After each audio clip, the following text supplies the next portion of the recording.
Greetings and welcome to another edition of the Red Pill Diaries. I'm your host, Rashid, and I like to bring in a person that I've followed his work for a while now. And I made sure I might mispronounce the last name, but I've done everything possible to try to make sure that I pronounce it right.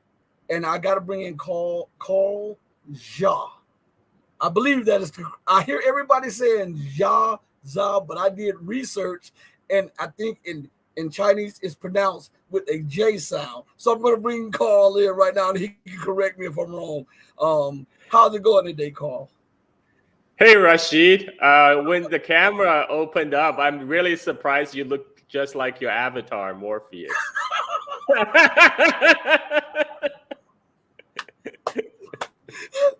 How's it going today? Good. It's morning on Bali right now. It's 8:00, bright and early. And my last name, it's you are correct. I mean, the closest English equivalent would be like a J sound. Yeah. But because I am actually not a standard Mandarin speaker, like my own dialect, it's just pronounced za. Like pretend the H is not there. It's just like ZA. That's it. Za. Make it easy. Well, people talk about you as a geopolitical analyst, but I see it more as a geopolitical historical analyst because you talk on geopolitics, but you can dive so deep into the root causes and the historical leanings of certain events.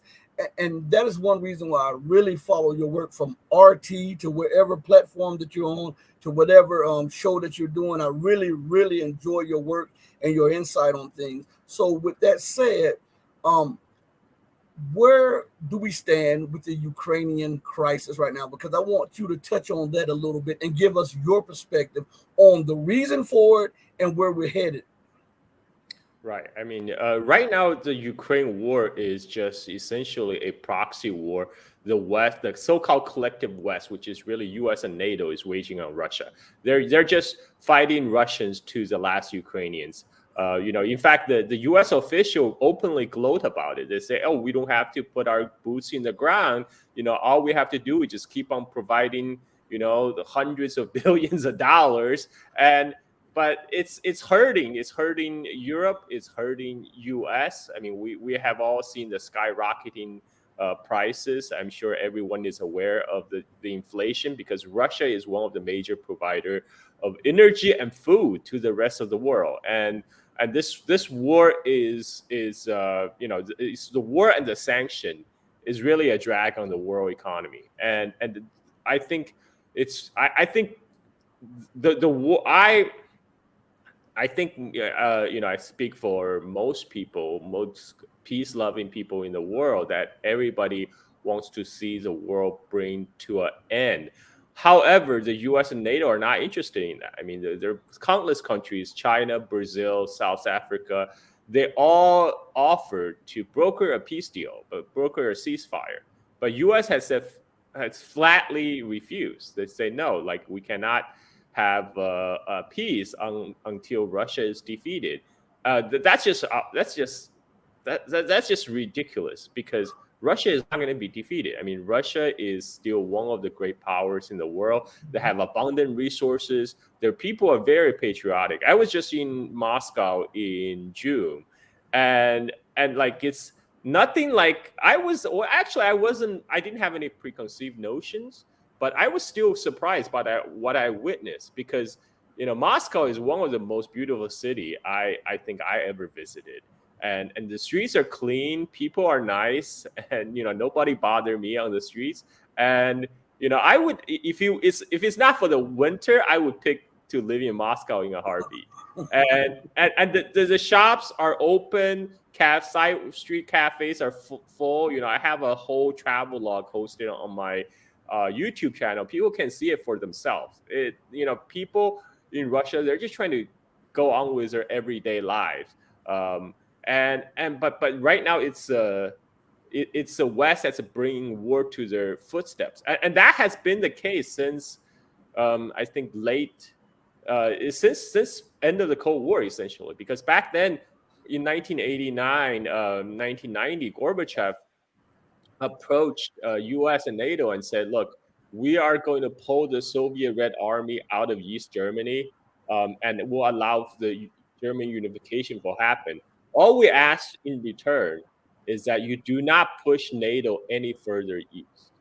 And US at the time made a verbal promise like, sure, yeah, yeah, we will do that. And Gorbachev was naive to take that at face value. But ever since, they've been pushing NATO closer and closer to the Russian border, and to include Ukraine now is like almost a de facto member of NATO. It's receiving all the NATO equipment, financial aid, and NATO training. And this is a situation that Russia will absolutely not accept. I mean, many even top policymakers. George Kennan, who is the architect of the whole containment of Soviet Union during the Cold War, he was against the NATO expansion. He said, "You are making a serious mistake. You are going to embitter the Russian people. What you're going to end up is Russia is going to lash out," and that happened like last year. Finally. So it's not like nobody has foreseen this. Many policymakers warned over and over again, but the hubris and American exceptionalism made people believe they can just keep pushing, keep crossing Russia's red line. They're doing that with China right now in Taiwan, and all it does is just to keep on feeding to the military-industrial complex back home. The great contract for all the arms manufacturers. They're now like working overtime to fill the orders to send artillery shells to Ukraine. And that's another thing. U.S. spends more money on its military than the next 10 nations combined. Yet what did that exactly give us? You didn't even give us like what we think you would give us with all this spending on the military. There's actually a rant video by one of the Russian grunts that was viral on the internet. I saw recently, and he was saying, yeah, like for 20 years, Hollywood has misled us about the powerful wonder technological toys of U.S. and NATO, and there's how awesome their Leopard tank is, their Abrams tank is, and guess what? We have seen on the battlefield, at least Russians produce weapons actually works, and then, like your Leopard, your Abrams outside your Hollywood movies, they're not always cracked up to be, but that's a reality. And U.S. is spending gazillions of dollars because people don't realize the U.S. military spending is not necessarily to just make better weapons. U.S. military spending, the main purpose is to feed the military-industrial complex, to grease the palms, and to fund the comfortable retirement of these think tankers and these top military officials. Their nice, comfortable retirement in Bahamas. That's the whole purpose. That's why we're end up with boondoggles like F-35 that barely flies, and then spend insane, obscene amount of money on it. And so I maybe it stopped me anytime. I can go rant on forever. No, are there any adults in Washington D.C.? Because common sense would tell me that if China is the largest manufacturer, and China is the largest trade partner to practically everybody in the world. They have the 5 largest banks in the world. They have the most billionaires in the world. They have the largest industrial complex in the world. And I owe them over $1 trillion in debt.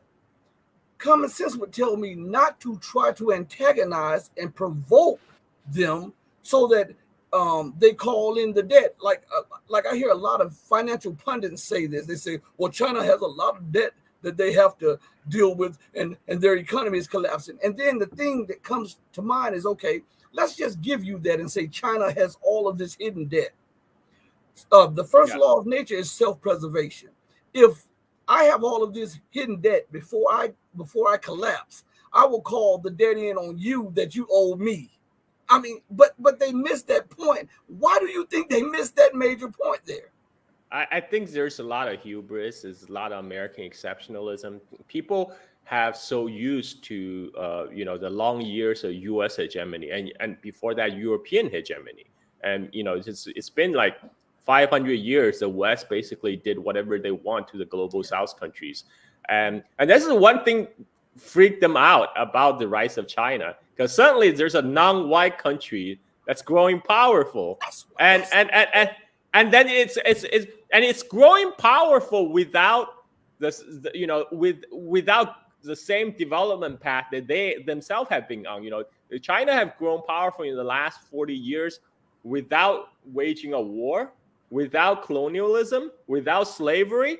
For them, that blows their mind, because that's not in their comprehensions. Like, how could this happen? That's why they start project all kind of their own past sins onto China. It's like China must do something freaky and funky, because there's no way they can get where they are without slavery, without colonialism. They must be practicing slave labor. They must be stealing our technology. I mean, this is why reason China have 5G and we don't, because China must steal our 5G technology, right? So we don't have it anymore. I mean, it's so ridiculous if you actually think about it. And another thing about the Chinese debt, the Chinese debt is internal debt. It's the Chinese government owe to the Chinese people, right? They have a credit, external credit. They have a large trade surplus. Right. So they don't owe to the rest of the world. They owe to themselves. Mm-hmm. So that's quite different when you're talking about debt. Unlike U.S. actually depend on countries like China and Gulf countries to finance U.S. treasuries. They need China to continue to buy the treasuries to prop up the dollar. So that's quite different. And as you say, China is not looking for a confrontation with the United States. China has done quite well in the last 40 years. It just wants to do business. It's the U.S. that's initiating the hostility right now. And one of the reasons, as I say, it's because they're really freaked out about this non-white nation is suddenly becoming a near peer competitor, as they say, because U.S. is all about all spectrum dominance. I mean, you would not even tolerate like its own allies, European allies, to have independent foreign policy. Anybody who start questioning U.S., that's a U.S. ally or so-called ally, but really client states, they get slapped down. This happened in Australia in 1975 when Whitlam got removed. And this happened all the time in Japan. Anytime a Japanese prime minister start questioning a U.S. foreign policy, they get removed. It's simple as that. That's why people want like now you have very pliant bureaucrats in EU, like von der Leyen, in Germany is Baerbock. These people who have been groomed since a young age through all these Atlanticist institutions to be closely tied to United States. And so now they're basically serving as parrots to regurgitate Washington's lines, even though it's so obvious what they say and what they do is completely contrary to Europe's own self-interest. Europe right now, the war in Ukraine is killing Europe right now because Russia is one of their main source of energy, and they're cutting that off for United States. And now United States want them to also cut off ties with China, one of their biggest customer and main market. So and right now, a lot of the European companies, especially German industrialists, they're moving their factory to United States because of the cheaper energy prices. So U.S. is literally cannibalizing its allies. Like Henry Kissinger famously said, to be U.S. enemy is dangerous, but to be U.S. friends is fatal. Something that you were saying, I want to go back a second, especially when we're talking about the U.S. and China. I was listening to RT years ago, and they were interviewing a former Japanese prime minister, and he said that every time they made efforts to mend ties with China and make peace with China, the United States would step in. And when the Japanese were adamant that they wanted to be brotherly and friendly, that the U.S. and no specific terms told them that if you did that, we would seize the whole island of Okinawa. And this prevented them from having a peace treaty and a truce with the Chinese. Now, another thing that bothers me, and I want you to address this, is that China gets blamed for Western colonialism in Africa. I see that, they're projecting what they did, and China is now exploiting Africa, even though Africa is becoming the manufacturing position for China, and China is investing in high-speed railing industry and all of this stuff. Now, that said, with the United States, why do you think that they're so adamant about imposing or trying to break up the African-Chinese relations in the same way that they're after breaking up the Russian-African relations? The funny thing is a lot of these talks about Chinese debt trap and how Chinese is debt trapping the Africans. A lot of these talks are coming from writers, think tankers, and politicians in Washington, in Paris, in Berlin. All these European or American countries. You don't see like elected leaders in Africa are saying, "Oh no, China is hurting us." China, like they're the ones who are going to Beijing to work out bilateral deals. But essentially, all these New York Times articles are saying is all these African leaders, they don't know what's best for their own self-interest. We sitting here in New York, we understand the African self-interest better than you Africans do. I mean, that's just bullshit, man. That's bullshit. and the fact that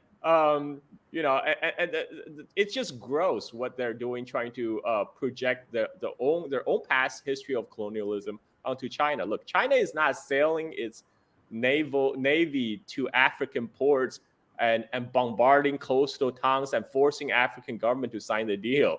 It's a bilateral deal, which means any party can walk away anytime they want. They can engage into the trade relationship if they want. It's not a imposed at the point of a gun, like the way that West have done things.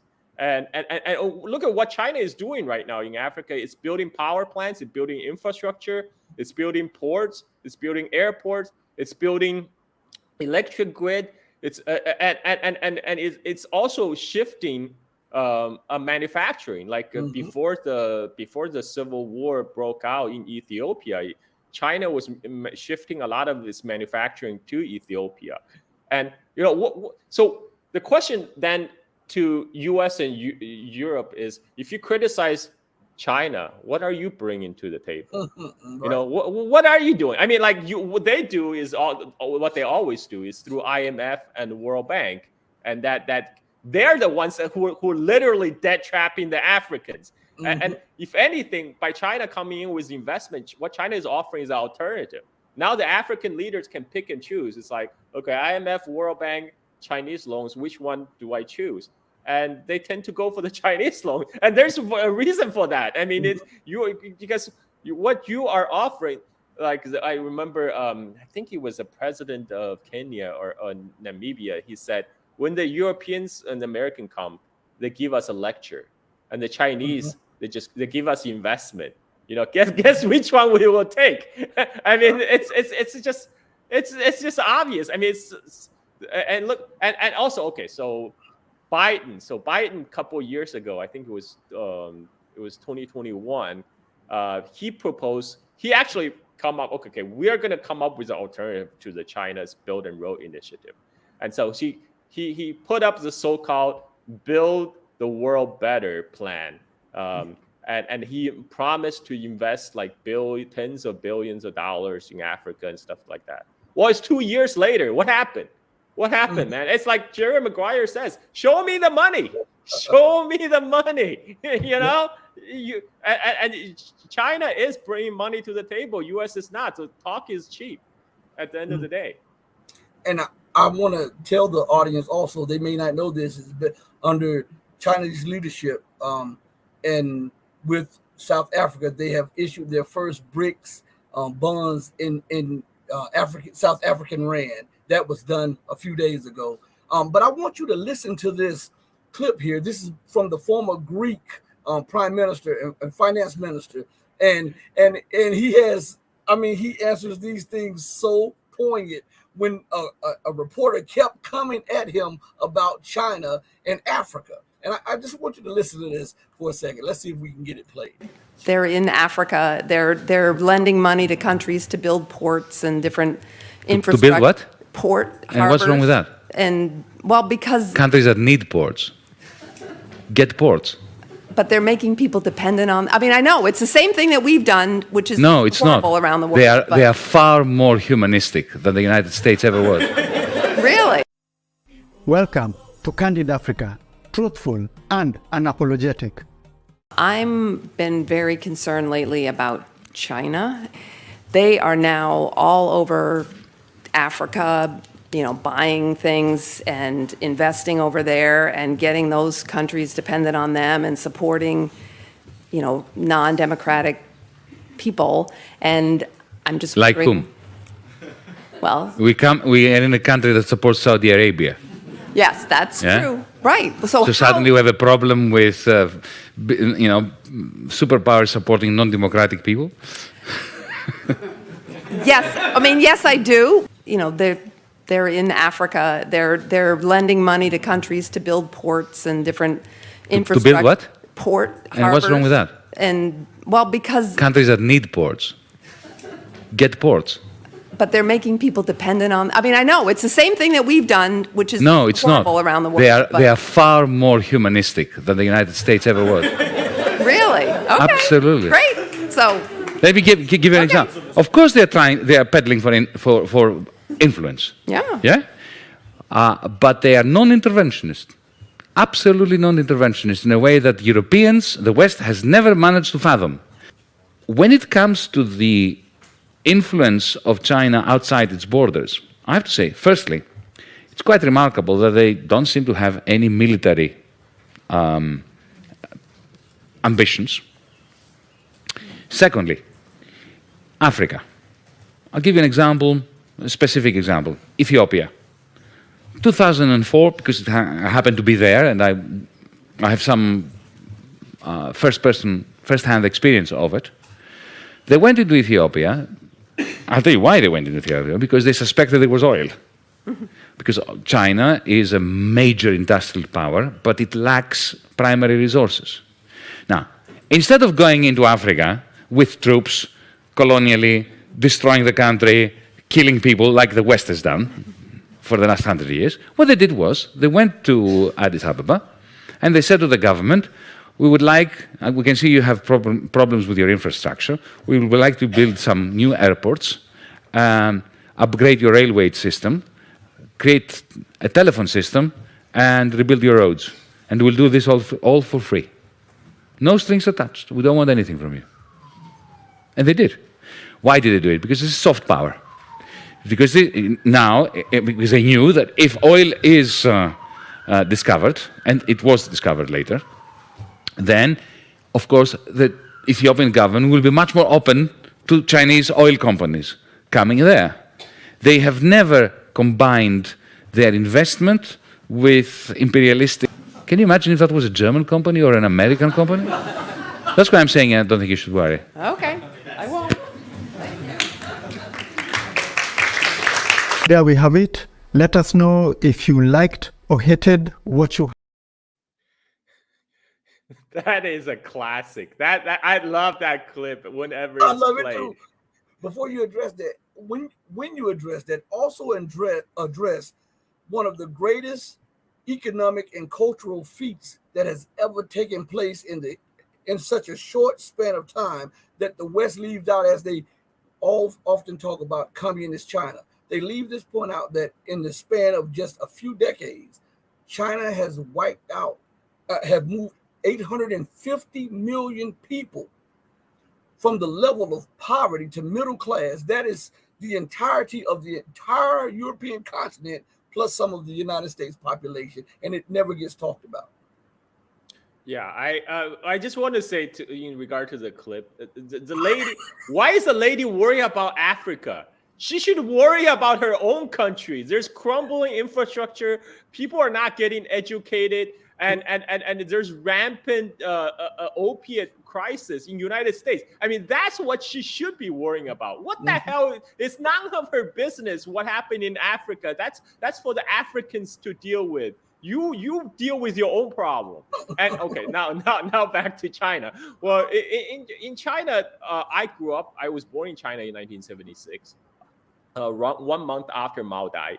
And I grew up in China in 1980s. So I experienced a whole decade of 80s. So I have an idea of how far China have come. When I was born and when I grew up in China in 1980s, China was a very poor country. We still had rations. Like to buy clothes, to eat, we need government ration papers. And this, I was actually had the most when in China in late 80s, actually I had the most rice quota because I was a growing teenage boy in my family. And I remember that because there was shortage. There was like power outage all the time, brownouts, blackouts, and everything is imported. China didn't make anything. China, like when my dad came to United States in 1985 as an exchange student, so he would send money back to help the family, and then that's when we first got our a Japanese color television. It's not because we're not patriotic Chinese.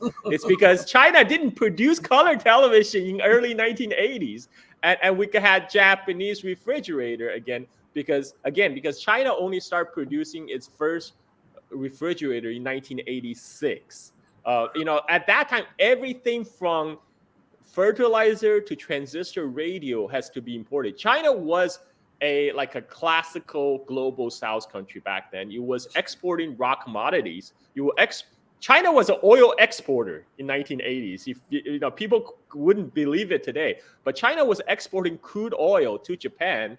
But because China didn't have its refining capability, China had to import a petroleum derivative product like chemical fertilizers because China didn't have enough refining plants in China. So China was exporting crude oil, importing fertilizers, just like it's a kind of the classical colonial relationship, right? Like you are exporting resources and getting back manufactured goods and imported everything. Even transistor radio was imported from Japan. And then in the span of the 40 years, people can see that the difference. It's like night and day, and this is why people and in the U.S. people just say, oh, that's because China stole our technology. It's like no, it's not stealing, because when China opened up its market and all the Western multinational rush in to do business, and Chinese government said, okay, I know you want access to our labor, you want to access our market, but we have to set down some ground rules. You have to do technology transfer, as part of your price for doing business here. Now, U.S. hated that. That they have to, but this is China asserting its sovereignty. It's like, hey, we're a sovereign nation. If you come here to do business, you play by our rules. Our people needs to get trained. They need to get their skill upgraded. You are going to do that for them if you want to do business here. And this is, and at the same time, China also sent its students abroad. Like my dad was among the first generation of Chinese students going abroad after Cultural Revolution. And at that time, the Chinese leader Deng Xiaoping said, most of them will never come back, but that's okay. Even if 20% of them do come back, that's a gain for us. So they actually encourage people to go outside to gain knowledge and bring it back. And it did happen, because my dad he got his PhD in University of Illinois at Chicago around 1990, 1991. By 2000, so many of his classmates also stay in the United States. Many of his Chinese classmates decided to stay and work in the United States. But right around 2000s, many of them have hit that glass ceiling in the corporate world, for a Chinese person. And that's when they realize if they go back to China, the sky is the limit. They can actually be founder of companies, they can be VPs, they can be whatever they want. So all the ambitious ones then went back to China, bring all that wealth of knowledge and experience they have gained working in the United States and back. This is how China developed. But people don't see that as these people through their own hard work and their smart planning to lift themselves out of poverty. People see that, oh, they must have stole our technology. No, it's not stealing. It's mandated tech transfer. It's all open. Like that's just the price of doing business in China. And this is how China built its high-speed trains, because when at that time China wants to build high-speed trains, it didn't have the technology. So you welcome Western companies, Japan, Germany, no United States, because U.S. doesn't have high-speed train technology. so they had Siemens from Germany, they have Bombardier from Canada, they have Japan, who build Shinkansen, and China let them compete against each other and say, okay, we're going to give you a huge contract, right? You can see, you have to show us what you can do, and the agreement is that they need to produce most of the parts in China. So they have to open factory in China, produce these parts, and they have to do technology transfer to their Chinese partner companies. So 10 years later, China now make its own high-speed trains. Mm-hmm. China has gained all that technological know-how. And this is all above the table, man. This is they didn't have to steal. It's like the Germans and Japanese are like, oh man, we're not getting this kind of fat contract anywhere else. We want to get in, even though this might bite us in the ass later. But the going is so good, we're gonna take the deal. And so this is how China developed, and also about the Chinese poverty alleviation, right? And this is by the UN just definition of extreme poverty, about people living under $1 a day, right? So China has now 1.4 billion people. When I lived in China in 1980s, it's actually significantly less. There was 1 billion people. But even when I lived in China in 1980s, back then only 20% of Chinese population live in the cities. 80% of the Chinese people live on the farms. And when what Chinese government did is they just went ahead and built a massive new cities. Because when you move people from the farms to the city, you automatically gain a huge jump in productivity, because like people are no longer just waiting for the crops to grow. Now they're going to factories and making stuff, making toys or shoes for United States. So market maybe, but eventually they learn skills on their job. They open their own companies. They start making they start going from making toys and shoes to make laptop computers and iPhones, right? And they have step gain that on that climbing that tech tree. And this is what United States is trying to stop right now. This is why U.S. is putting the advanced semiconductor ban on China, because they're afraid that China is going to surpass them in technology, and for them that's unacceptable. Like if people may be confused why there's a 180-degree term of attitude of U.S. versus China, because before U.S. is perfectly fine to have Chinese making shoes for them. We're fine with Chinese making shoes or even iPhones for us. But suddenly they're making supercomputers. they're having AI. They have like this, like they have TikTok. The reason TikTok is gaining a lot of market share is because they have a very innovative AI algorithm that figure out what makes people click. And that's alarm people. It's like, what, people Chinese are doing AI right now? No. That's we have to cut off the advanced semiconductors so they don't advance on that front. I mean, this is the real reason why the U.S. is waging a tech war right now, because U.S. is all about maintaining full spectrum dominance. Mm-hmm. If you are going to rise up, U.S. U.S. often talk about, oh, we're engaging open, we're welcoming free competition with China. Well, U.S. idea of free competition is a Tanya Harton's idea of free competition. It's taking a baseball bat and hit the knee of Nancy Kerrigan, and that's what they're trying to do to Chinese tech industry right now. They're trying to kneecap the Chinese tech industry, but I don't think it's working because China has built up the industrial capacity and the capital and the human capital. I think they will be fine in 5-10 years.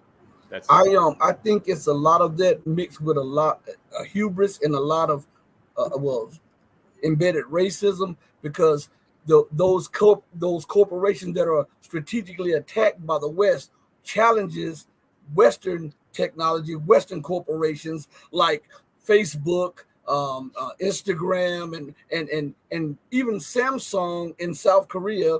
That's why they went at Huawei and all of these things. I think it's strategic, and not to have a non-white, non-Western nation to dominate in those fields right there. And a lot of people don't want to address that, but I truly believe, because there's no way that you just out of the blue you're attacking the very corporations and companies that are challenging Western dominated corporations and companies that dominate the landscape in information.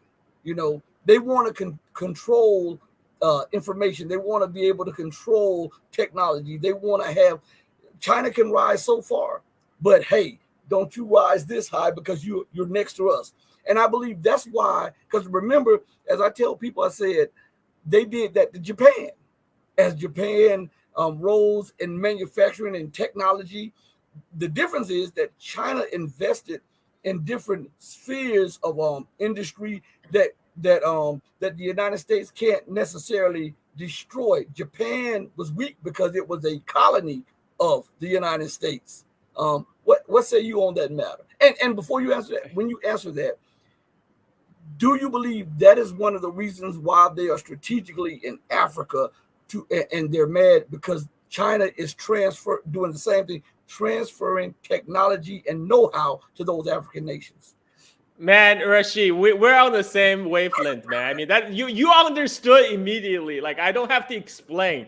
Like, with some with some white commentators, I have to kind of massage the idea into them because it doesn't occur to them. I mean, to us, it's obvious. This is why, like, the racism is obviously a factor of that kind of the supremacism, the white supremacism that's built into the system. A few years ago, I think it was under the Trump administration, there was a U.S. official.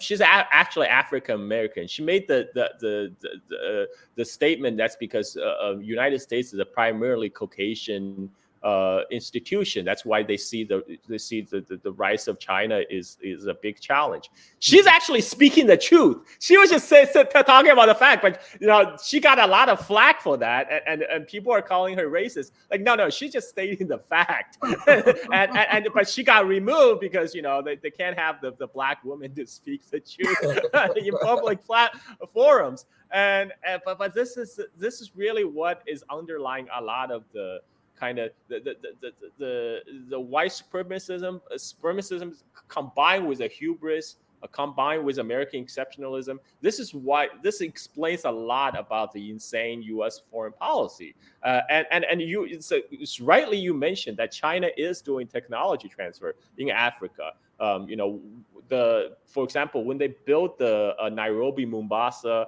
standard gauge railway in Kenya, one of the term is that China have to train the locals to operate, to maintain the system. So they will hand over everything to the locals to operate. And this is a whole deal. This is quite different from the way the West doing things. The West just wants you to go, put the ivory on the rail car, load it on the ships. Okay, thank you for coming. And if you don't want to complete your quota, we'll cut your arms and legs off, like what the Belgian did in Congo. I mean, and it's kind of really ridiculous how they are. This is why I like to say, the Western talk points about China, they're not talking about China. They're talking about themselves. It's like 100% projection. You know, they're trying to say like China is doing like using slave labor to grow cottons in Xinjiang. You're like, are you freaking kidding me? Are you freaking kidding me? You are like, and especially even today, the whole U.S. prison system is a giant slavery institution. And how dare you? But I mean, this is the way they are. They can't. Sometimes there's zero lack of reflection and self-awareness when they talk about this. And I'm glad I'm speaking to you, man. We understand. Like it's just so obvious to us. You know, and as you spoke, the United States comprises 5% of the population of the planet Earth, yet it is responsible for 25% of the prison population, and 90% of the prison population is non-white. So when we talk about human rights, you have to also bring that up, because the UN was mentioned in the UN. It was mentioned by several UN nations. It was brought up by China multiple times at the UN, by Russia multiple times at the UN, and the United States tried to silence that information from getting out. So for those of you who are listening and who will listen, these are the things that are going on. Now, back to something. The United States has a base in Djibouti, and China has a naval facility in Djibouti. When we look at the map of things and how the United States, the UK, and Israel are now occupying a strategic island that belongs to the Yemeni people and the Yemeni nation, and then we look at the disarray that they are causing in Sudan and those surrounding nations, isn't this a play against Russia and China strategically to make chaos? My internet.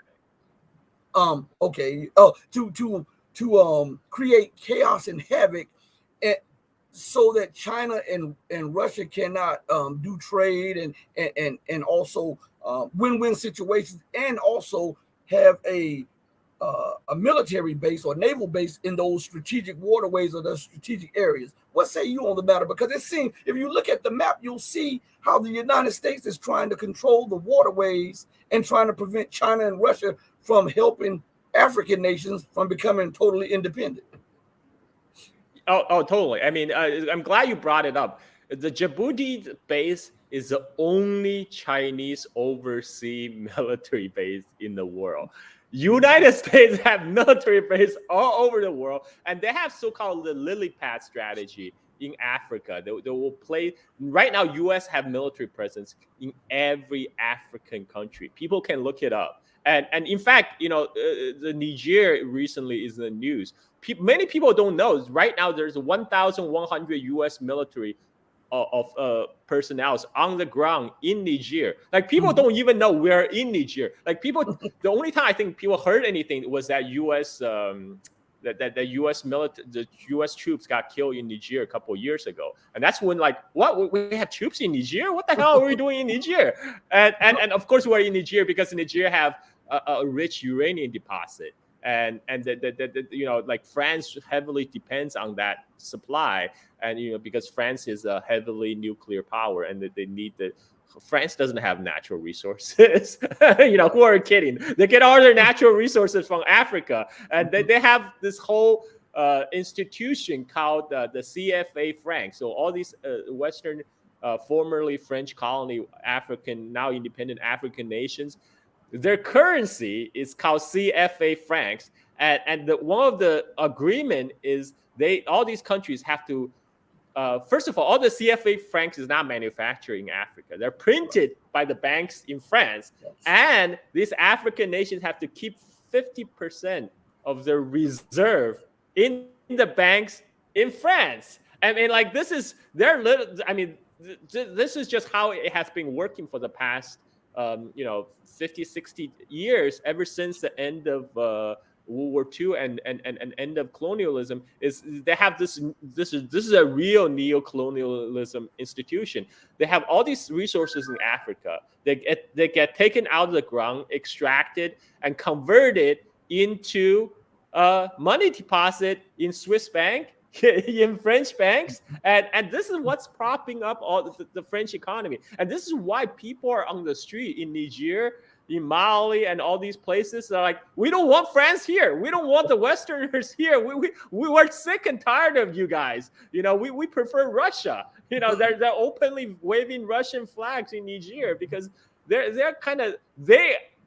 the ones on the ground bearing the brunt of the real Western debt trapping and military intervention, and they're saying enough is enough. And if you look at what why, so they ask, okay, why U.S. troops is in Niger, right? Their official reason is U.S. is in Niger and in parts of West Africa to fight terrorism. Oh, wait, where does the terrorism come from?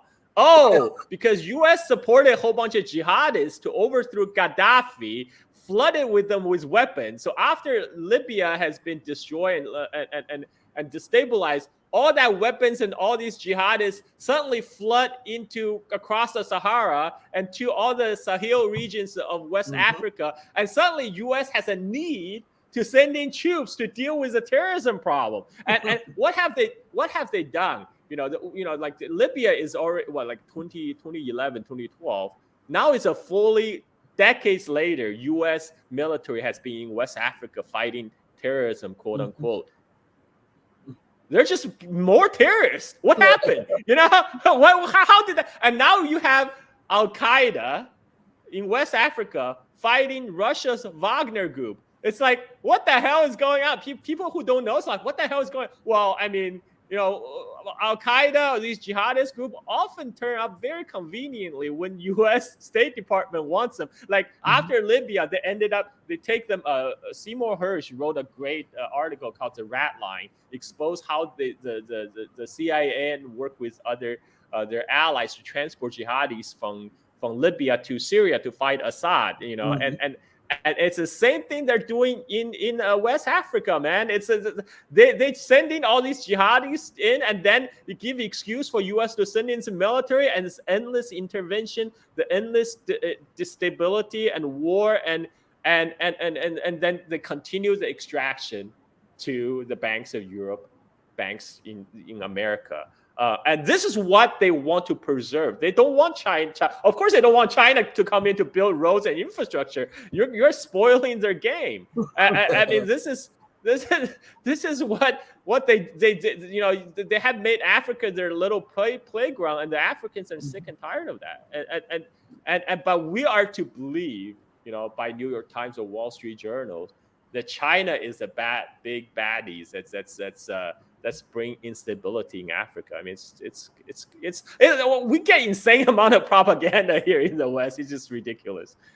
It reminds me of the United States being in Colombia and in Latin America fighting the narco terrorists and never ever progressing fighting the narco terrorists. But there were no narco terrorists until the United States funded the Contras and all of this. And then when you look around, you see there were no terrorists or Boko Haram and Al-Qaeda and ISIS in Northern Africa until the United States destabilized the Middle East and destabilized Libya, Northern Africa. And they're saying that they're there to fight terrorists, but the people are tired of the lies. And France and the United States and NATO have been there for years upon years, and the situation is only deteriorating. The economic situation is deteriorating, and now Europe is paying. This is what I'm saying. Europe is paying the price for this because now there's an influx of migrants, and what you hear in Europe, and you hear this racism spewed. They won't assimilate. They come over here illegally. But the average person in Europe, they don't connect the dots that it was the European leaders' foreign policy, military policy, and economic policies that made this happen. When you destroy governments, when you destroy institutions that make governments viable and nations independent, what do you expect? The people will flee the hell that you've created for a promise of something better, you know. And so we see that on an everyday basis with European and U.S. policy. And connecting something, I want to go to China again, because it's just something on my mind about this. Now, with the United States and Europe, excuse me, waging a war against Russia and Ukraine, and Russia being the largest nuclear power on the face of planet Earth, the U.S. State Department, the U.S. White House, and the U.S. Pentagon openly stated that they see China as the greatest and the most pressing threat to U.S. national security. And if you hear that, you have to say, are we in bizarro world? I mean, is China waging wars of aggression around the world? China is trying to prevent war from breaking out because China is trying to trade. China is trying to make money. And where are we at with this situation? Yeah. So, I mean, just look at the track records in the last 40 years. I mean, since in the last 40 years, China has not fought a single war. And the record speak for itself when it comes to the United States. I mean, there's a very few times when United States is not involved in a war. And I want to like go back to what you said about the Contras. Yeah, United States CIA enabled the Contras. They brought them the drugs to Florida. They brought them to New York, and CIA helped distribute cracks to the Black community. This is not conspiracy theory. This is well proven. And now they're trying to blame the opiate crisis in U.S. on China. It's like, you guys are crazy, man. Yeah, isn't it weird? Wherever U.S. military turns up, there will be a growing opium and heroin problem. Like this has happened in northern Myanmar before, in the Golden Triangle area, when after the Chinese Civil War, the communists wanted to push the former the nationalist government out of China. Some of them ran to northern Myanmar, set up shop there, and where they work closely with CIA, and they turned that region, the Golden Triangle region, to become the world's foremost production base for opium and heroin. And a lot of U.S. Servicemen during the Vietnam War, they're getting flooded with cheap heroin coming from the Golden Triangle area, produced by guys working with the CIA. And then when they come home, they bring the heroin problems back home. And then after U.S. went to Afghanistan, Taliban actually eradicated the opium production just before 9/11. And after U.S. went into Afghanistan suddenly became the world's main base of supply for opium and heroin to Europe, to all across the world. Like, and now Taliban is back in power. They are getting rid of that old poppy fields again. So you're like, oh, why is that? Why is that? Well, I mean, it's obvious, because like for the CIA, the drug money, it's harder to trace. It's off the books. They don't have to be answerable to anybody because that's a favorite ploy for the intelligence agencies like the CIA to work with the drug cartels, and because that they can engage their nefarious activity without being tracked. And sorry, what was your original question? I got a little sidetracked. In this world, if it's not bizarro world, can the United States be waging a war of aggression against Russia and Ukraine, and yet perceive China as its greatest threat? Yeah, I mean, it really goes back to they're feeling threatened by a rising China, and it's not a threat to U.S. national security, because as we know, U.S. is bordered by two oceans, right? Atlantic and Pacific. U.S. homeland is very, very secure. What they're really worried is rise of China is challenging their own hegemony over the world. Right now, U.S. have all the military over the world. That's being financed by the U.S. dollar hegemony, the U.S. tech hegemony, right? There's three pillars of U.S. imperialism: technology, finance, and military. And right now, China is challenging at least two of those pillars: technology and finance. And China is coming close on the third one, on the military. So they're completely freaking out. It's like, oh my God, China is going to be the world's largest economy. Their navy is growing bigger. Like, we're not going to be able to push people around anymore, and that's unacceptable. And look at all the lashing out they're doing. They're not just confronting China and Russia. They're also confronting Iran right now. It's like you guys really, I remember Brzezinski famously said in his book, The Grand Chessboard, he said, like, the nightmare for the United States is that Russia, China, and Iran will combine together in form an anti-American alliance. Well, guess what? U.S. foreign policy in the last 40 years is doing its best to make sure that happens. And now, almost the majority of the Eurasian continent, when you slap the landmass of Russia, China, Iran together, that's like the majority of Eurasian continent now is against the United States. I mean, this is a major own goal. But the decision maker in Washington, they don't see that. They're like very short-term tunnel vision. Well, they're more interested in lining their own pockets, really. They're just continue to get those kickback from the defense industries, right? And so they can retire comfortably in the Bahamas. They don't really, they're not really thinking about long-term right now. And it's all about jobs, man. Jobs and careers. There's job and careers at stake. And their job and career. They don't care about the other American jobs and career. And this is why, I think this is actually the fundamental difference between, say, the elite in China and the elite in the United States. And we all know the elite in US, they don't care about us. That's just an accepted fact now. That the elite, they're totally out of touch with the average Americans, and they're greedy, and they will do whatever it takes at the expense of the rest of us. Whereas in China, they actually care about poverty alleviation. What's U.S. poverty alleviation program? Join the military. Join the military. That is a U.S. poverty alleviation program.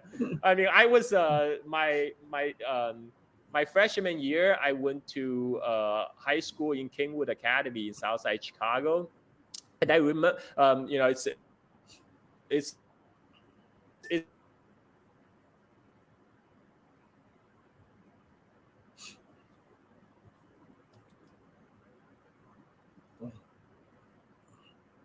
we'll see. I think Carl is frozen a little bit. Give him a chance to unfreeze or come back in the booth or whatever. Sorry.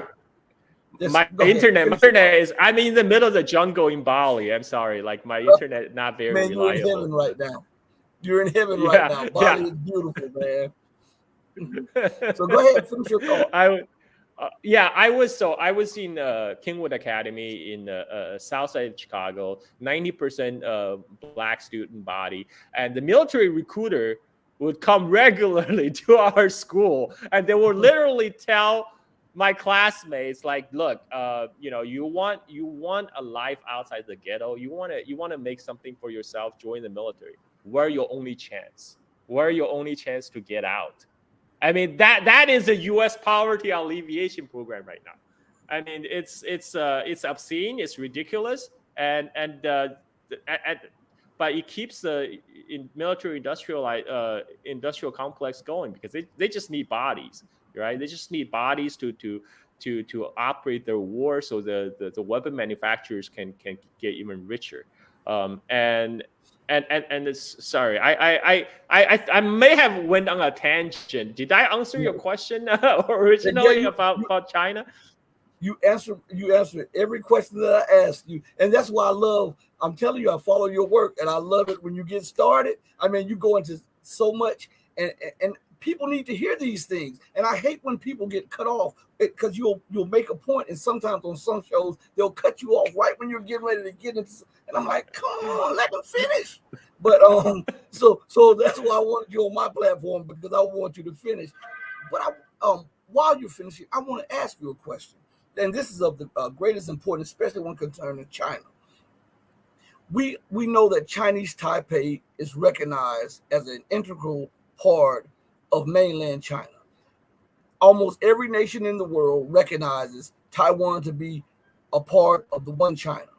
We know that the United States policy states that they accept and believe in the one China policy. Okay. Now, if that is the case, why does the United States continue to train, arm, and finance what we would call a militia, a separatist militia that is trying to gain independence from the mainland? And why does the Chinese armed forces allow the United States to use this quote unquote freedom of navigation in the Taiwan Strait when that is actually Chinese territorial waters? Okay, this is a great question. First, I want to talk about freedom of navigation because one of the main reason U.S. use for freedom of navigation is that they say South China Sea is a very important international waterway, $6 trillion of traffic, world trade going through there. We have to protect the safety, integrity of this very important sea lane. Now, what they don't tell you, that very important sea lane, 80% of the traffic is going to and from China. So essentially what they're saying is they're protecting the vital Chinese sea lane from the Chinese. And like this is completely ridiculous. What they're actually doing is they're just parading around China's store steps and shows China's like, look, we can screw up your very important sea lane anytime we want to, because we have the military power there. We can disrupt your international traffic. I mean, U.S. military makes no secret about they see the Strait of Malacca as a choking point for the Chinese energy needs, because right now China imports a lot of energy from the Middle East and from Africa, and all that goes on oil tankers, travels through the Strait of Malacca at Singapore and travel up South China Sea. So U.S. Navy is like, hey, I can cut that off for you, and this is but in the Western media that got flipped around like 180 degrees, of course. And Now the Taiwan issue. The Taiwan issue, actually, U.S. was essential in creating the Taiwan issue in the first place, but because the Taiwan issue is basically unresolved legacy of the Chinese Civil War. Right. And in 1950, so in 1949, the Chiang Kai-shek's KMT government, they lost the Chinese Civil War, so they fled to Taiwan with the military. And in early part of 1950, Mao was about to order People's Liberation Army to cross the Taiwan Strait and liberate Taiwan. And then Korean War broke out in June that year, 1950. And then Truman authorized U.S. 7th Fleet to sail into the Taiwan Strait to explicitly prevent the People's Liberation Army from cross. But at that time, Chinese couldn't do anything because in 1949, the People's Liberation Army didn't have a navy. They didn't have a navy. They didn't have air force. So when the U.S. aircraft carrier battle group sails through the Taiwan Strait, there's not much they could do. And this is the origin of the separation of the island of Taiwan with the mainland China. It's through the U.S. military intervention in 1950. Just to remind our audience, in June 1950, China was not part of the Korean War. And yet U.S. intervened in the Chinese Civil War is because at that time, U.S. sees this like communism, they're all the same. They see that it's the same conflict. What happened in Korea, China, Taiwan, and also in Vietnam at the same time. They saw like this is spread of Asian communism. But I actually read the Robert McNamara memo to Johnson in 1965 about basically justifying sending U.S. ground troops to Vietnam. It was very interesting because he specifically mentioned China. He said there is a potential that China will be able to put together an Asian coalition that is anti-American, that would be against our interests. We cannot allow this to happen. This is why we need to be in Korea. This is why we need to be in Vietnam. So originally, it was all about containing China, and this is why U.S. intervened in the Taiwan Strait in June 1950. But the consequence of that is that 500,000 PLA troops that was lining up to go to Taiwan, Mao then take them, send them to the north, cross the Yalu River into Korea in October that year. So that directly led to the Chinese intervention in the Korean War, and also the U.S. has been always part of the problem, man. In East Asia, U.S. has a long history of imperialism and militarism, starting from the Spanish-American War, when U.S. fought Spain so they can grab Philippines as a colony. And at that time, the Filipino initially welcomed the Americans because they thought they were liberators, liberating them from the Spanish. But Americans like, no, we're here to stay. You are mine now. You are my territory. And that led to the American-Filipino War, which led to some people estimate anywhere from like 300,000 to 1 million Filipino death. And there was a cartoon also from that time. There was a political cartoon about, it's explicitly said, Philippines is just about a stepping stone to China. So China was always the end goal, because U.S. see China as a big market, access to cheap labor, and the Philippines was just to position U.S. closer to China. And U.S. involvement in Taiwan was part of that same strategy. Even back in 1860s, when Commodore Perry was sailing to forcibly open Japan for trade, he stopped in Taiwan, and he noted the strategic location of Taiwan. He actually made 1850s, I'm sorry. He made a recommendation to the U.S. administration then that U.S. should seize Taiwan, so he can put a coaling station on Taiwan for his Navy, for the American Navy in East Asia. But only thing that put a stop to that is because American Civil War broke out. So, people forgot about it. But then U.S. came back through the Philippines, and U.S. people don't realize U.S. had a Yangtze patrol. U.S. Navy was patrolling the entire length of Yangtze River for 100 years, from 1850, the Second Opium War, to 1949, 1950, until Mao kicked them out.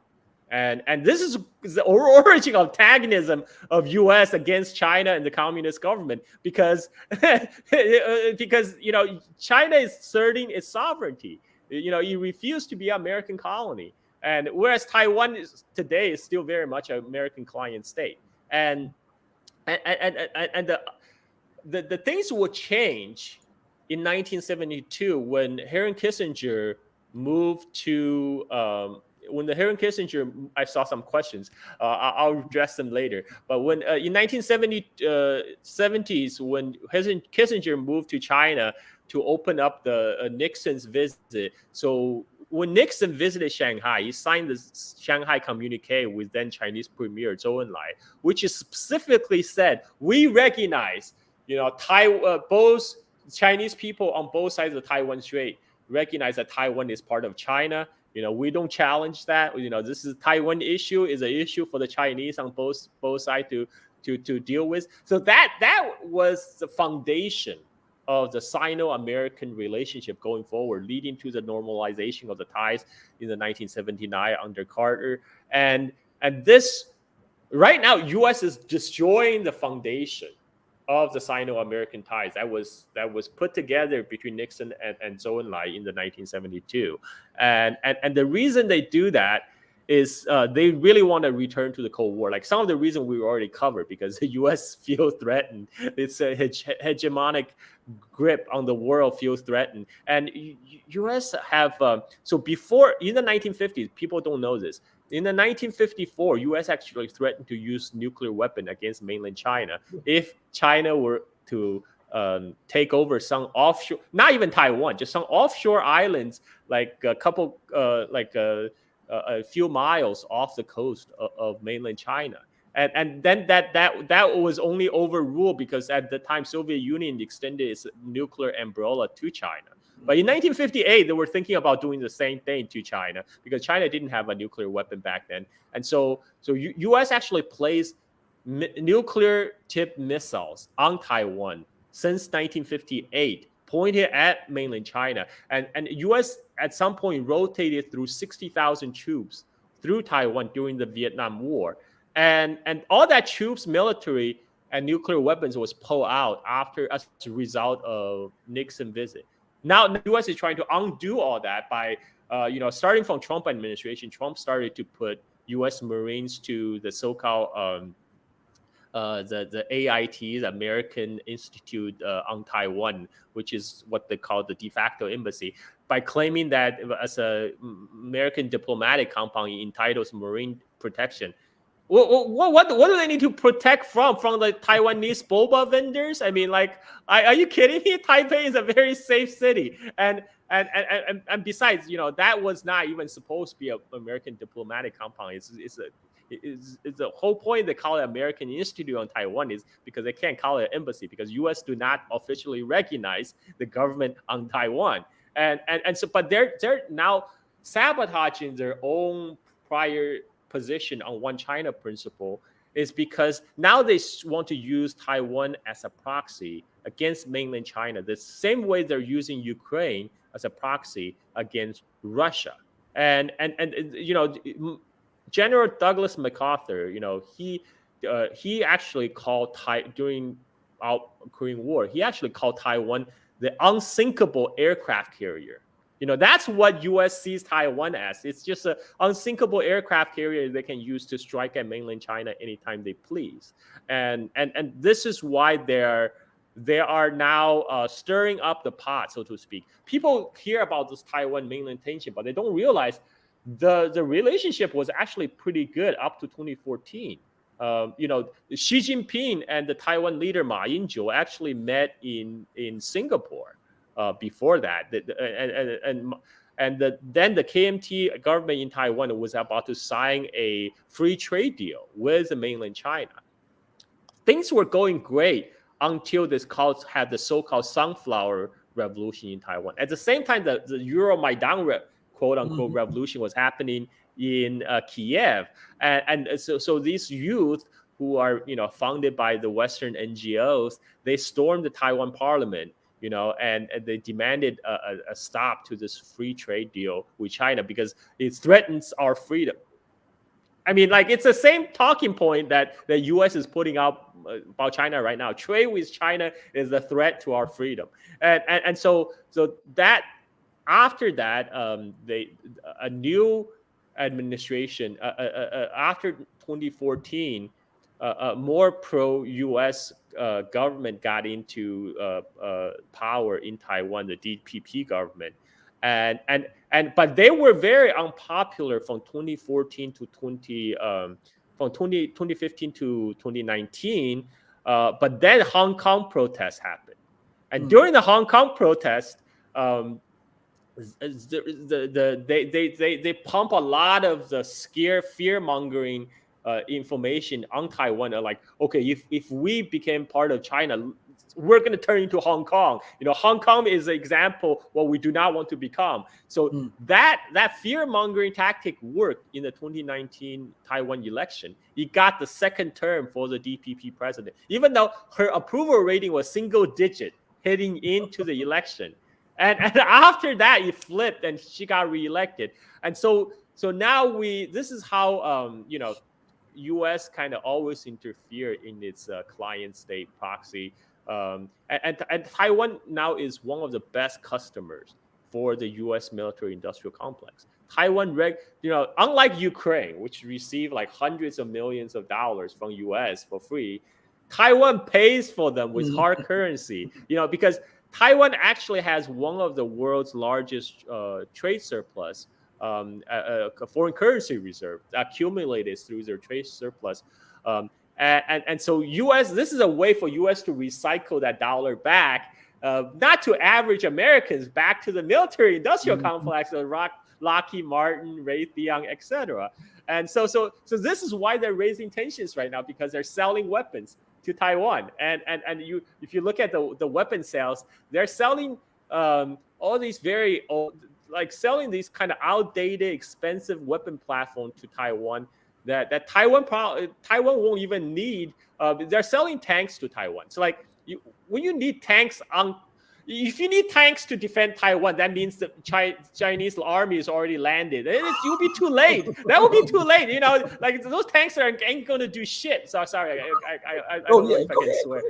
yeah. Those tanks ain't going to do shit once the Chinese army land. I mean, like, but this is not about defending Taiwan. Just like the U.S. military is not about defending America. It's about making the military-industrial complex people rich. And unfortunately, these people are willing to destabilize one of the most important ties in the world right now for personal profit, because they really don't care about the rest of us. I mean, okay, so should we address some of the questions? Yeah, with this question here, I want to preface this question with something. Is it true that the United States had promised to return the Diaoyu Islands after the war and then reneged on it? Go ahead. Okay, that's a great question. So this is the whole East China territorial dispute between Japan and China. So what happened is the island, the Diaoyu Islands, were part of China before 1894, before the first Sino-Japanese War. And during the first Sino-Japanese War, the Japanese defeated the Chinese Navy. They took over the island, and then as the treaty of Shimonoseki ending the war, China was forced to give up the island of Taiwan to Japan. So the Diaoyu Island, along with Taiwan, was got incorporated into Japanese empire as this war of conquest. So now, in 1945, according to the Potsdam Declaration, Japan was supposed to give up all these formerly occupied colonies and territory that would have extend to Diaoyu Islands.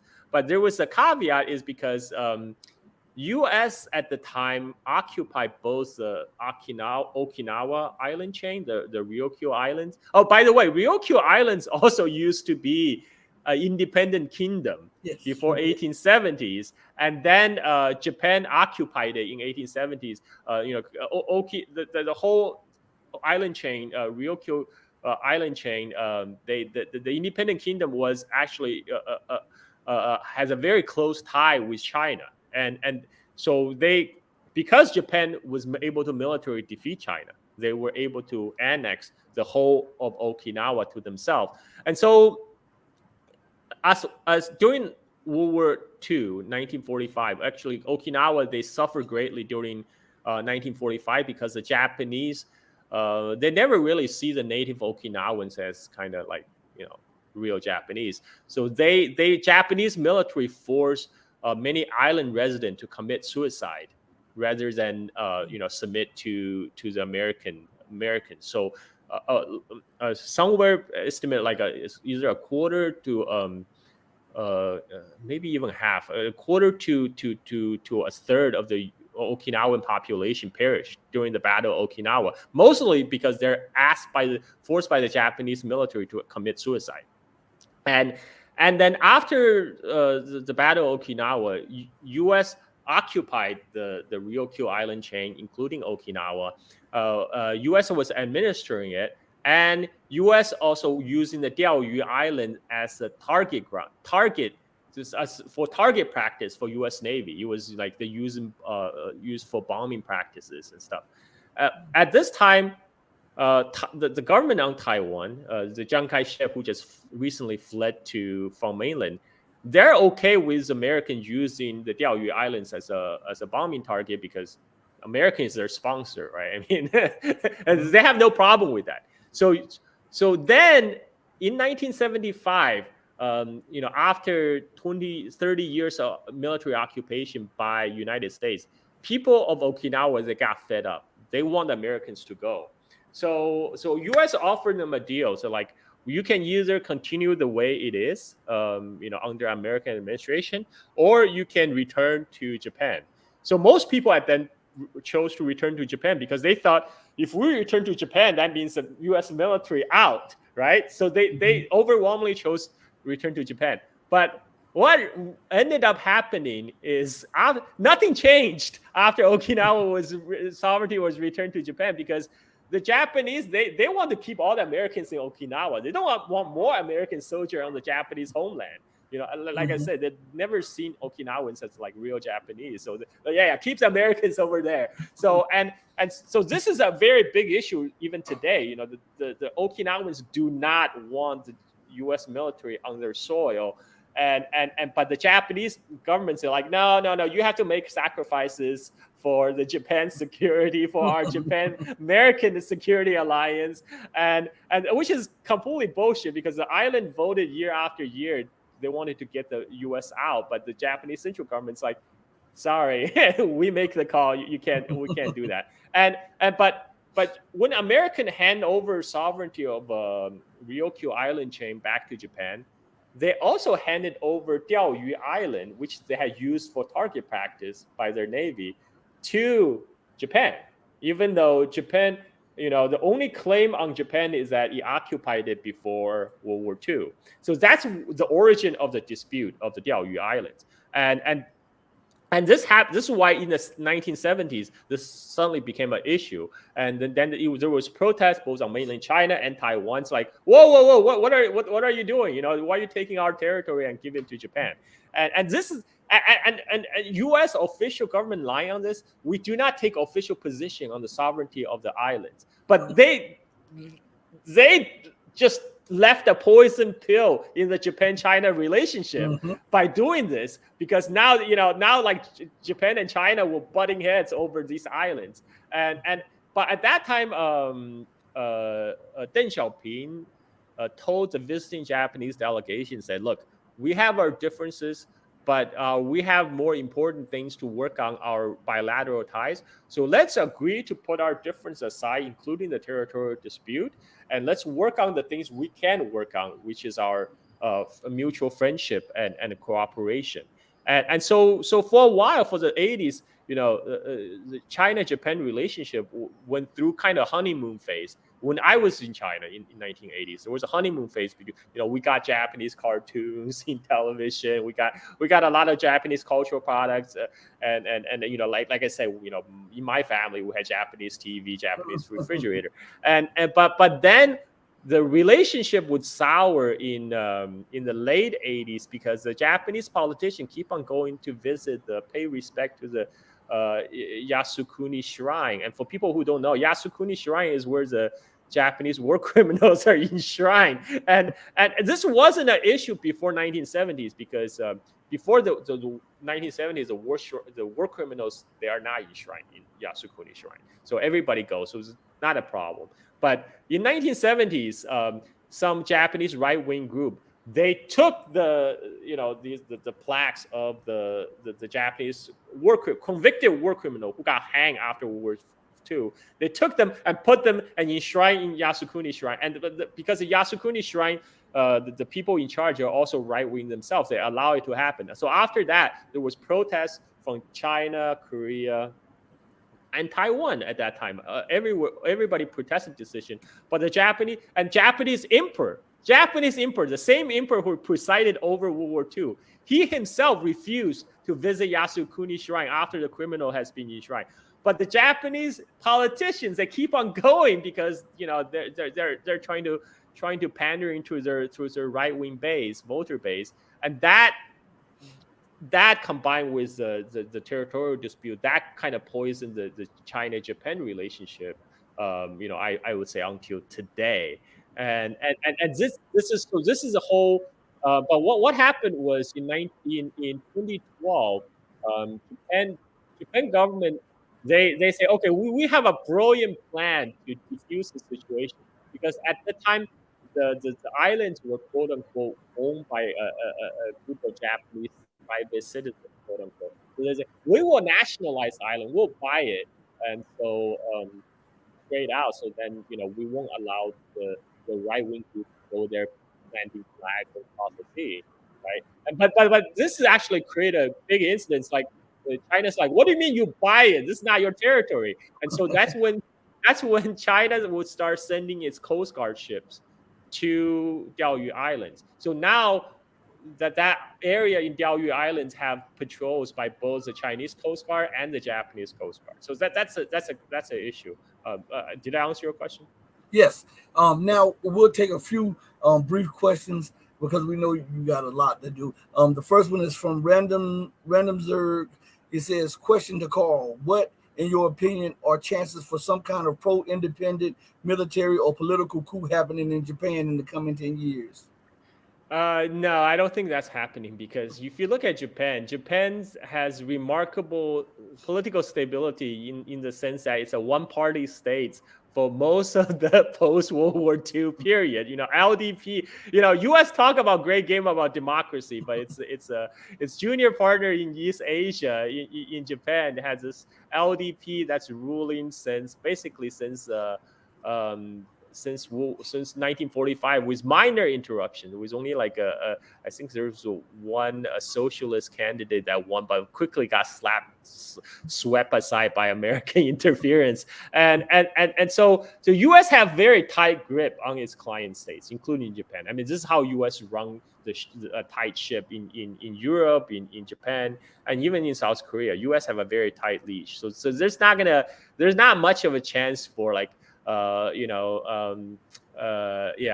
just don't see that kind of military coup happening, because right now also Japanese military, right now the Japanese right wing, they're also very in support of the Japan-U.S. security alliance, even though they don't like Americans. The Japanese right wing, they're still butthurt over World War II. But they at the same time, they're scared of China's rise, just like Americans are scared of China's rise, because they remember what their grandfather did in China. I mean, like this is why they are. This is also why the American and Europeans they're scared of China's rise, because they're scared what the Chinese will do to them, what they had done to Chinese people in the past. That's their biggest psychological fear. That's why there's a lot of projection. And this is why the fear will drive the Japanese right-wing politicians. Another one of their goal is to remilitarize Japan, because after World War II, Japan had a peace constitution which which basically said Japan shouldn't have a military, and definitely Japan should not interfere overseas militarily.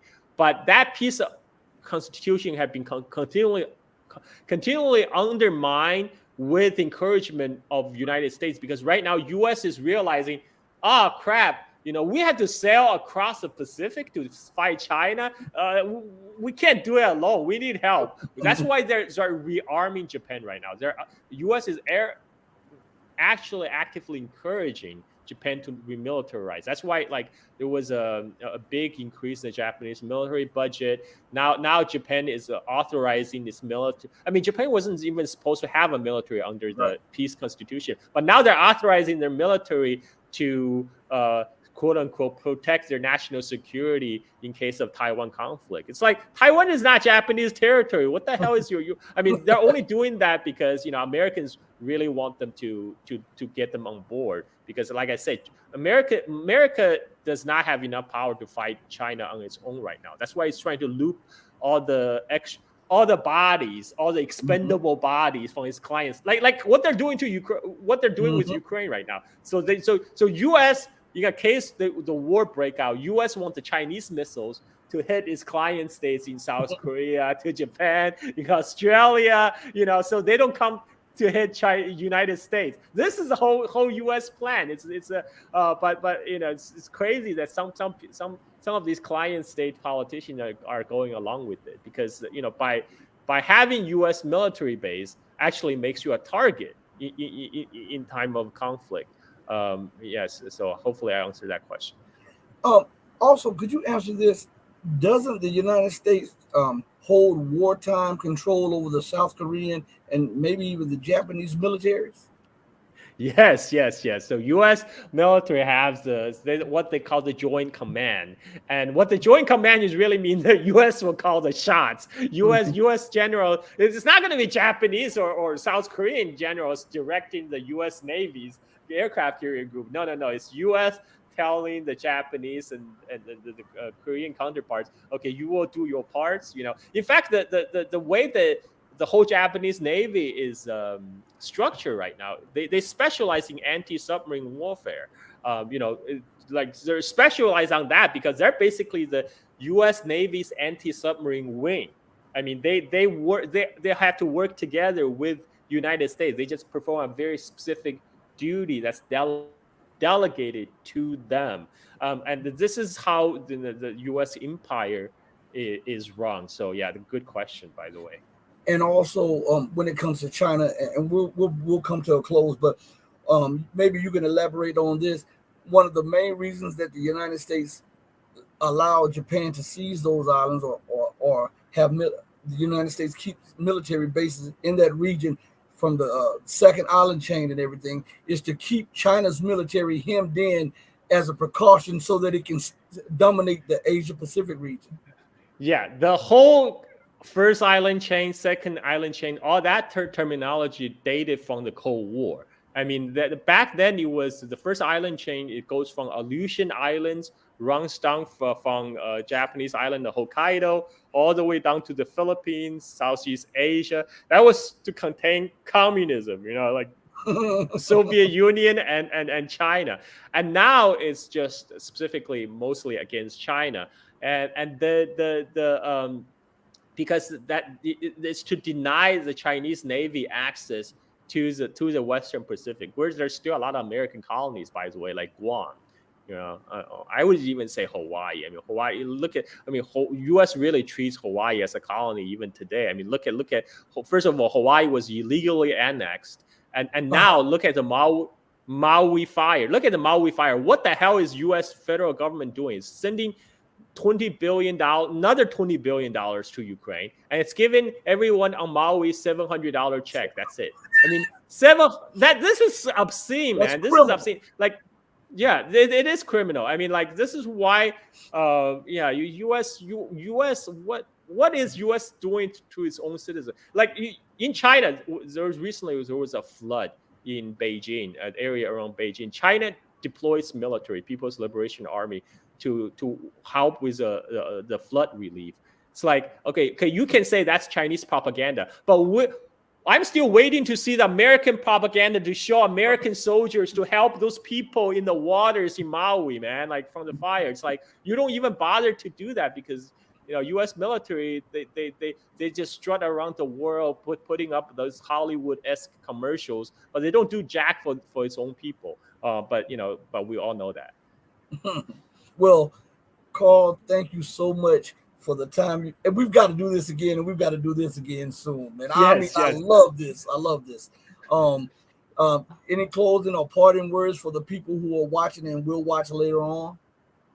I just maybe this comment is because Maddie says people don't realize it will not just be U.S. Navy versus Chinese Navy. It will be Chinese mainland Air Force and coastal missile defense system. This is because U.S. is trying to fight China at China's doorstep. This is because you are literally this is why one thing U.S. have to overcome.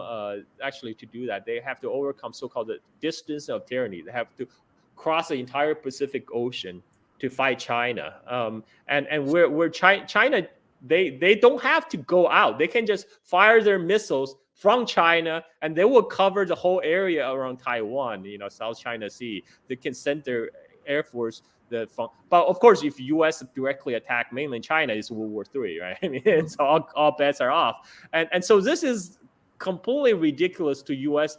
to think that that's even feasible to engage like a hot war with China. That's the end of civilization as we know it, man. Like I really hope these people in Pentagon as decision maker, because I don't think Joe Biden is making calls and he doesn't even know what he's talking about. so the deep state people, I really hope the deep state people have some sense of self-preservation. They can keep on on this racket of rationing up pensions, and so they can line up their own retirement fund. But like, just don't, you don't need to blow up the world for that, right? Like, that's not completely not necessary. And I just hope they have that good sense. And this is we live in hope, man. We live in hope, peace, and hope. Well, thank you again for giving us your time, man. You gave us more than enough time. I want to get you back on here soon so that we can chop it up again, man. I really appreciate the time. And like I said, I'll move my schedule around to make sure that we can do this again. Yeah. This was a lovely conversation. I mean, I'm loving this because you get it. Like, I don't have to explain to you, the freaking the underlying white supremacism underlying the whole U.S. empire. We get it. Okay, but yeah, let's definitely do this again. I had a great fun. All right, man. I'll check on you in a few days. We can talk about it. Hey, be blessed. Make sure your family is blessed. Stay safe, man. I appreciate it. Thank you very much, Rashid. Everybody, thank you. Thank you all for joining us on this edition of the Red Pill Diaries. Remember, if you know better, do better. Make sure you treat everybody as you would like to be treated. And don't just do it because people are watching, because do it because it's the right thing to do. Okay. On that note, know that I love each and every one of you if you love truth, but the true and living God will love you better. Until we next speak again, stay strong, stay true, but above all things, stay righteous. And mama, you see me shining? I'm a reflection of you. Hey, mama, your baby boy loves you more than life. Deuces, everybody. I'm out of here.